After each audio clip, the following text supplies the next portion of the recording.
Been following some breaking news in Minneapolis over the last hour or so. Skyfox 9 has been over the scene of what we're told is a deadly crash at Highway 55 and Penn Avenue North. And our Courtney-Godfrey has been trying to track down as many details as we can get here. Courtney, what do we know at this point? Hi, Amy. Yeah, just a tragic situation down here on Penn and 55 just after 8 a.m. And hang with me here. This is quite the tale. There's a lot of parts of this story. But just after 8 a.m., police responded to reports of an individual wielding a gun on Lake Street and 4th Avenue South. Quickly after that, the reports got updated to a carjacking in progress. That individual crashed that carjacked car and then used their handgun to attempt to carjack someone else at a red light in this same South Minneapolis area. They then proceeded to take that car, a black VW sedan, around the city. 911 was getting a lot of reports about reckless driving, about this car driving recklessly, driving up on sidewalks, swerving into oncoming traffic. The car eventually shows up downtown. Again, more reports of this car driving erratically. Finally, it gets into the 4th precinct in North Minneapolis, and officers decide to start pursuing this vehicle as it did become a threat to the public, according to MPD. Then just about 8:20, 8:30 this morning, about 3 minutes into the police starting this pursuit, that suspect vehicle crashed into another vehicle, killing 2 adult females and injuring a small child that was in the back. They think that the child is about 5 or 6 years old, a little boy. He was transported to the hospital with non-life threatening injuries.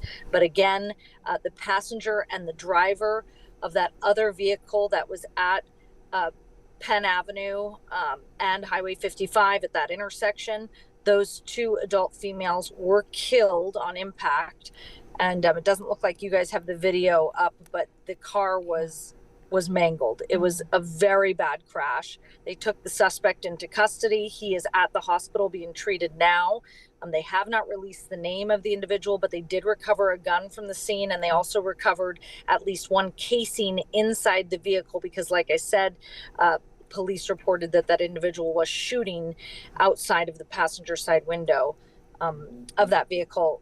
To add to the complicating factors in this story, there were also 3 dogs in the first carjacked car, and the suspect went back around to get those dogs out of the car.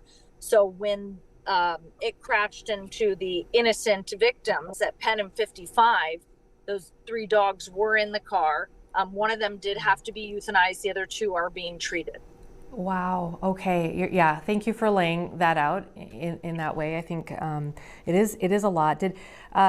Did Chief O'Hara talk at all about? And I know we don't have any information about the suspect that can be released, but oftentimes when we talk to him, when we talk about carjackings and things, and I'm not saying it is, but oftentimes the question is this a juvenile? Because that has been the pattern in many of these cases. Did he say anything at all about the age of the suspect here? They did not address the age of the suspect. They're not releasing anything right now that would identify the suspect. Okay. However, he did address MPD's pursuit policy because obviously in a crash like this, that's under question. And the chief said, basically, look, it's a case-by-case basis. We need to look at these cases individually.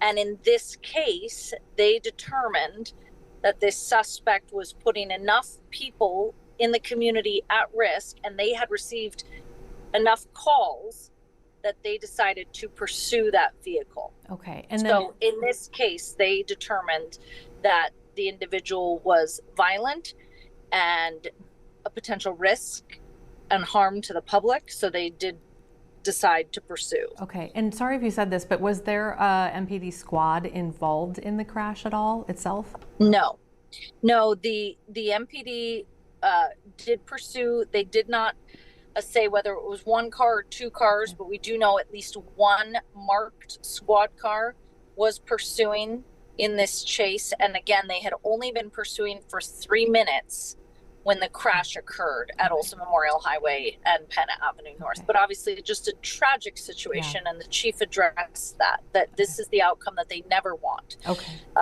They believe that this person was a risk to the community.